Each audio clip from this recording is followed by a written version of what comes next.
ሰላም ተማሪዎች እንዴት ናችሁ? ዛሬ ደግሞ የግሬድ 9 ሂስትሪ ዩኒት 9 ውስጥ ከሚካተቱ ቶፒኮች መካከል ለዛሬ 9.4 ዘ አሜሪካን ኢንዲፔንደንስ ዋር የሚለው ቶፒክ እጅግ በጣም ባጠረ ግልጽ በሆነ ዋና ሀሳቦችን የምንመለከት ይሆናል። የዚህን ቶፒክ ሾርት ኖት ማግኘት የሚፈልጉ ከሆነ ቴሌግራም ቻናላችን ላይ ለቀልላችኋል። የቴሌግራም ቻናላችንን ሊንክ ዲስክሪፕሽን ላይ እናስቀምጥላችኋለን። መልካም ጥናት ይሁንላችሁ።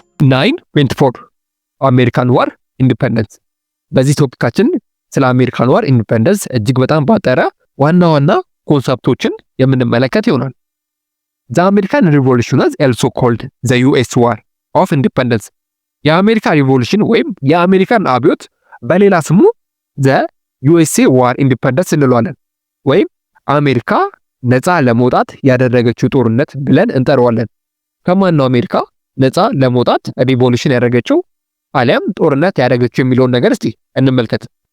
ዘ ዋር ዋዝ ኢንሰርክሽን fought between 1775 and 1783 through which 13 colonies and Great Britain. የአሜሪካን ዋር ኢንዲፔንደንስ ከ1775 እስከ 1783 የተካሄደ ሲሆን ይህ ጦርነት ደግሞ ግሬት ብሪቴን አሊያም አሁን ላይ እንግሊዝ በምንላት ሀገርና አሜሪካ ውስጥ በሚገኙ 13 ኮሎኒዎች መካከል የተደረገ ጦርነት ነበር። የአሜሪካን ዋር ኢንዲፔንደንስ ብለን የምንጠራው ጦርነት ማለት ነው። ኖርዝ አሜሪካ ኮሎኒስ ትሪው ኦፍ ብሪቲሽ ሮል ኤስታብሊሽ ኤ ሶቨረንቲ ዩናይትድ ስቴትስ ኦፍ አሜሪካ። በኖርዘርን አሜሪካ የሚገኙ 13 ግዛቶች ወይም 13 ኮሎኒዎች ዩናይትድ ስቴትስ ኦፍ አሜሪካ የሚባል ሀገር መፍጠር ይፈልጉ ነበር፣ አለም ሀገር ክሬት ማድረግ ይፈልጉ ነበር። ነገር ግን አልቻሉም። ያልቻሉበት ምክንያት እነዚህ 13 ኮሎኒ የምንላቸው ሙሉ ለሙሉ በብሪቲሽኖች ኮንትሮል መደረጋቸው አሊያም መገዛታቸው ነበር። ዩናይትድ ስቴትስ ኦፍ አሜሪካ የሚባለውን ሀገር እንዳይፈጥሩ ማነቆ የሆነባቸው አሊያም ችግር የሆነባቸው ማለት ነው። በተለይም 1492 ኮሎምበስ ዲስከቨር ኦፍ ዘ ኒው ወርልድ ዘ ፒፕል ፍሮም ዩሮፕ አር ቱ ቢግን ኢን ዘ ሃቢት ኦፍ ዘ ላይፍ ኦፍ ዜር። የምታስታውሱ ከሆነ በ1492 ክርስቶፈር ኮሎምበስ የተባለው አሳሽ ኒው ወርልድን አሊያም አሜሪካን ካገኘ በኋላ የተለያዩ የሆኑ የአውሮፓ ዜጎች ወደዚህ እየመጡ ይኖሩ ነበር።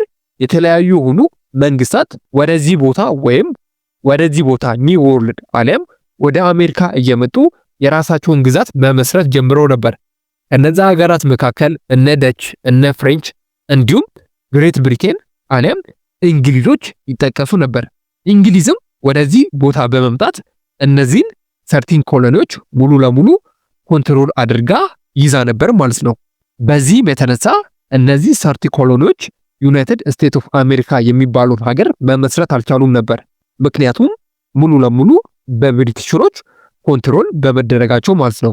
ከጊዜ በኋላ ዘ ብሪቲሽ ቢግን ኢምፖዝ ሄቪ ታክሴሽን ኢን ዘ 13 ኮሎኒስ ዘ ብሬክ አውት ኦፍ ዘ ሪቮሉሽን ኦፍ ዘ አሜሪካን ኢንዲፔንደንት ዋር። በተለይም በ1775 አካባቢ ብሪቲሾች እነዚህ 13 ኮሎኒዎች ላይ እጅግ በጣም ከፍተኛ መጠን ያለው የታክሴሽን አሊያም ግብር ጣሉባቸው። በዚህ ሰዓትም የአሜሪካን ኢንዲፔንደንስ ዋር ሪቮሉሽን የተጀመረበት ጊዜ ነበር ማለት ነው። እነዚህ 13 ኮሎኒዎች እንዲሁም ናቸው ከብሪቴን ቀኝ ግዛት ነፃ መውጣት ይፈልጉ ነበር። በመሃል ደግሞ ብሪቲሾች ያስተላለፉት ውሳኔ ማለትም ከፍተኛ የሆነ ቀረጥ እነዚህ 13 ኮሎኒዎች ላይ ሲጣል እነዚህ 13 ኮሎኒዎች ሪቮሉሽን ወይም ማመጽ ጀመሩ፣ ብሪቴንን መቃወም ጀመሩ ማለት ነው። በዚህም የተነሳ ዘ ፈርስት ኮንቲኔንታል ኮንግረስ ኢን ዘ ፊላደልፊያ በ1775 አካባቢ በፊላደልፊያ ከተማ የመጀመሪያው የሆነው ፈርስት ኮንቲኔንታል ኮንግረስ በፊላደልፊያ ተካሄደ። በአሜሪካ ኢንዲፔንደንት ዋር ውስጥ የመጀመሪያው ፈርስት ኮንቲኔንታል ኮንግረስ ወይም ስብሰባ በ13 ኮሎኒዎች መካከል የተደረገበት ቦታ ፊላደልፊያ በመባል ይጠራ ነበር። ይሄ ስብሰባ ምንን አስመልክቶ ነው የተካሄደው ወይም ይሄ ስብሰባ ለምን ተካሄደ ብለን በምናይበት ጊዜ ስብሰባው የተካሄደው ብሪቲሽኖች ሄቪ ታክሴሽን በእነዚህ 13 ኮሎኒዎች ላይ መጣላቸው ነበር። የእነዚህ 13 ኮሎኒዎች ተወካዮች በፊላደልፊያ በመገናኘት ተወያይተው ነበር አሊያም ስብሰባ አድርገው ነበር። በዚህም ስብሰባ የተለያዩ የሆኑ ነገሮችን ዲሳይድ አድርገው አሊያም ወስነው ነበር የተለያዩት።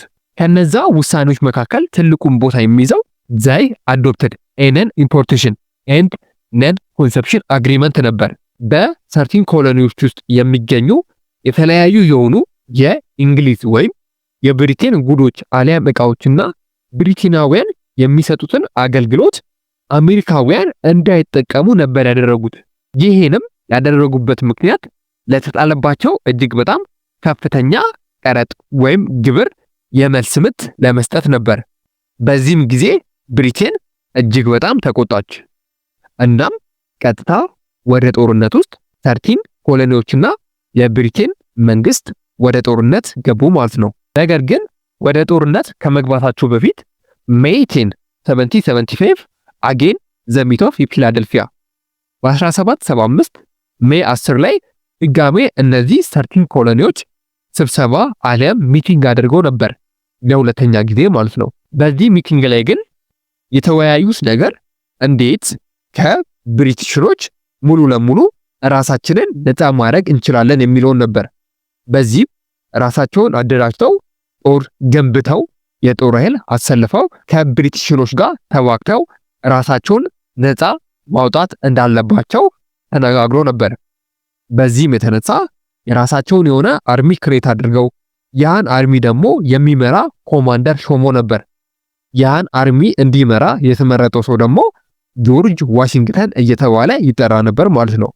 ጆርጅ ዋሽንግተን የምንለው የመጀመሪያው የአሜሪካን ፕሬዝዳንት ነበር። ከጊዜ በኋላ ዘ ፋይቲንግ ስታርትድ ኢን ዘ ላርጅ ሲቲስ ኤንድ ትሬዲንግ ፖርትስ በ1775 አካባቢ ላይ በብሪቲሽሮች መካከልና በ13 ኮሎኒዎች መካከል ጦርነት መካሄድ ጀመረ። ይህ ጦርነት በተለይም የጀመረው እጅግ በጣም በአሜሪካ ውስጥ ከሚገኙ ትላልቅ ከተሞች ላይና የንግድ ቦታዎች ላይ አሊያም ወደቦች አካባቢ ላይ ነበር ይህ ጦርነት የተጀመረው። ከጊዜ በኋላ ከአንድ ዓመት በኋላ ማለትም በ1776 የ13 ኮሎኒዎች ተወካዮች በፊላደልፊያ ተገናኝተው ነፃ መሆናቸውን አሊያም ኢንዲፔንደንስ መሆናቸውን ለዓለም አሳወቁ። ነፃ የሆኑበትን ዶክመንት ያዘጋጀው ሰው አሊያም ድራፍት ያደረገው የጻፈው ሰው ቶማስ ጄፈርሰን ይባላል። ቶማስ ጄፈርሰን የምንለው በጁላይ 14 በ1776 ዘ ድራፍትድ ኦፍ ኤ ዶክመንት ኮልድ ዘ ዲክላሬሽን ኦፍ ኢንዲፔንደንስ የ13 ኮሎኒዎች ነፃ መውጣት ወይም ኢንዲፔንደንስ መሆናቸውን ድራፍትድ ያደረገው አሊያም ዶክመንቱን ወይም ሰነዱን ያዘጋጁ ሰው ቶማስ ጄፈርሰን በመባል ይጠራል።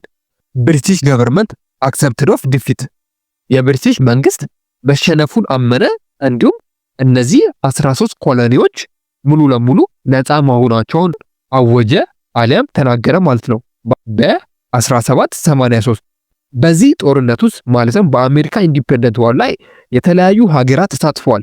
እነዚህን 13 ኮሎኒዎች በመደገፍ ከነዛ ሀገራት መካከል በተለይም እነ ፈረንሳይ፣ እነ ስፔንና እነ ደችን ጨምሮ እነዚህ ሶስት ሀገራት አሜሪካን በመደገፍ አሊያም 13 ኮሎኒዎችን በመደገፍ ብሪቲሽኖችን በመቃወም ለአሜሪካ በማገዝ ከ13 ኮሎኒዎች አጠገብ በመሰለፍ ከብሪቲሾች ጋር ተዋግቶ ነበር።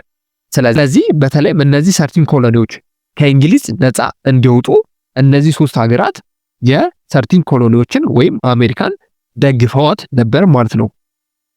1889 election were held the first the American president of the government ጆርጅ ዋሽንግተን the USA president በ1889 በተደረገ ምርጫ ጆርጅ ዋሽንግተን የመጀመሪያው የዩኤስኤ አሊያም የዩናይትድ ስቴትስ ኦፍ አሜሪካ መሪ አሊያም ፕሬዝዳንት ሆኖ ተመረጠ ማለት ነው። በአጭሩ የአሜሪካን ኢንዲፔንደንት ዋር ምን አይነት የሆነ ኢምፓክት አሊያም ምን አይነት የሆነ ኮንሲኩዌንስ አሊያም ሪዛልት ነበረው ብለን በምናይበት ጊዜ the war of independence brought about the liberation of American people from the British rule የመጀመሪያውና አንደኛው አውትፑት አሊያም አንደኛው ኮንሲኩዌንስ ወይም ሪዛልት አሊያም ውጤት የአሜሪካ ህዝብ ሙሉ ለሙሉ ከብሪቲሽኖች ነፃ መውጣታቸውን ነፃነታቸውን ማግኘታቸው የብሪቲሽ አገዛዝ ከአሜሪካ ሙሉ ለሙሉ ማብቃቱን ያሳየናል። ይሄ የአሜሪካን ኢንዲፔንደንስ ዋር። ሌላኛው ነገር ደግሞ the great independent American nation which were formerly the Britain colony አዲስ የሆነ ኔሽን አሊያም አዲስ የሆነ ሀገር ተፈጥሯል። ያም ሀገር ዩናይትድ ስቴትስ ኦፍ አሜሪካ ትባላለች። ከብሪቴን ቀኝ አገዛዝ በኋላ ነበር ዩናይትድ ስቴትስ ኦፍ አሜሪካ የተመሰረተችው። ስለዚህ በዓለማችን ላይ አሁን ላይ ጠንካራ የሆነችውን ሀገር እንድትመሰረት በዛ ጊዜ ሆኖ ነበር ማለት ነው። አንዱ አቺቭመንት አሊያም አንዱ የአሜሪካን ኢንዲፔንደንት ዋር ሪዛልት እሱ ነበር። ሌላኛው ነገር ደግሞ ዘ አሜሪካን ዋር ኢንዲፔንደንስ ሃይሊ ኢንፍሉዌንስ መኒ ካንትሪስ ላይክ ዘ ፍሬንች ኤንድ ላቲን አሜሪካ። በተለይ የአሜሪካን ዋር ኢንዲፔንደንስ አሜሪካ ነፃ መውጣት አሊያም ከብሪቴን ቀኝ አገዛዝ ሙሉ ለሙሉ ነፃ መውጣቷ ሌሎች ሀገራቶች ላይ ኢንፍሉዌንስ አድርጎባቸዋል፣ ሞቲቬት አድርጓቸው ነበር፣ አነሳስቷቸው ነበር እንጂም ነፃ መውጣት እንችላለን ብለው ማለት ነው። ከነዛ መካከል ስፔሻሊ ፍሬንች እና ላቲን አሜሪካ ሀገራት ይጠቀሱ ነበር። ፍሬንች በዛ ጊዜ በኦልድ ራይም ትገዛ ነበር። ሶ ከኦልድ ራይም መውጣት እንደምትችል ሞቲቬት ሆኗት ነበር አሊያም ኢንስፓየር አድርጓት ነበር። ሌሎች የላቲን አሜሪካ ሀገራት ነበሩ፣ በተለይም በፖርቹጋል እና በስፔን የሚገዙ ራሳቸውን ነፃ ለማድረግ ኢንፍሉዌንስ አድርጓቸው ነበር አሊያም አነሳስቷቸው ነበር ማለት ነው። the immediate cause of the French Revolution outbreak in 1789 በተለይም በ1789 የፈረንሳይ አብዮት ብሬክ አውት ሆኖ እንዲወጣ አሊያም እንዲፈነዳ የአሜሪካን ኢንዲፔንደንት ዋር ትልቁ ሚና ተጫውቷል። የላቲን አሜሪካን ደግሞ በምናይበት ጊዜ the Latin America countries they started raise arms against the colonies ማስተር ስፔን ኤንድ ፖርቹጋል። እንዳልኳችሁ የተለያዩ የሆኑ የላቲን አሜሪካ ሀገራት በስፔንና በፖርቹጋል ተይዞ ነበር። ሶ ስፔንና ፖርቹጋልን አጌንስት ማድረግ ጀመሩ፣ ነፃ ለመውጣት መቃወም ጀመሩ ማለት ነው። ይሄ ነገር አንዱ የአሜሪካን ኢንዲፔንደንት ዋር ያስከተለው ኮንሲኩዌንስ አሊያም ውጤት ነበር ማለት ነው። እዚህ ጋር አስታውሱ፣ ልብም በሉ ዘ አሜሪካን ኢንዲፔንደንት ዋር ዲድ ኖት አቦሊሽ ኦፍ ስሌቨሪ። የአሜሪካን ኢንዲፔንደንት ዋር ብዙ የሆኑ ለውጦችን ቢያመጣም ብዙ የሆኑ ኮንሲኩዌንሶችን አሊያም ብዙ የሆኑ ሪዛልቶችንና አቺቭመንቶችን ቢያመጣም ነገር ግን በአሜሪካ ምድር ውስጥ ስሌቨሪ አሊያም ባሪያ የሚባለውን ነገር አቦሊሽ አላረጎም ነበር፣ እንዲቆም አላረጎም ነበር። በፍጹም የአሜሪካ ኢንዲፔንደንት ዋር አቦሊሽ ኦፍ ስሌቨሪን አላመጣም ነበር። ሶ እነዚህ ነገሮች የአሜሪካን ኢንዲፔንደንት ዋር ከተካሄደ በኋላ የነበሩ ለውጦች አሊያም አውትፑቶች ወይም ሪዛልቶች ነበሩ ማለት ነው። ኔክስት በሌላ ቪዲዮ እንገናኛለን። እስከዛው ድረስ ግን መልካም ትምህርት ይሁንላችሁ።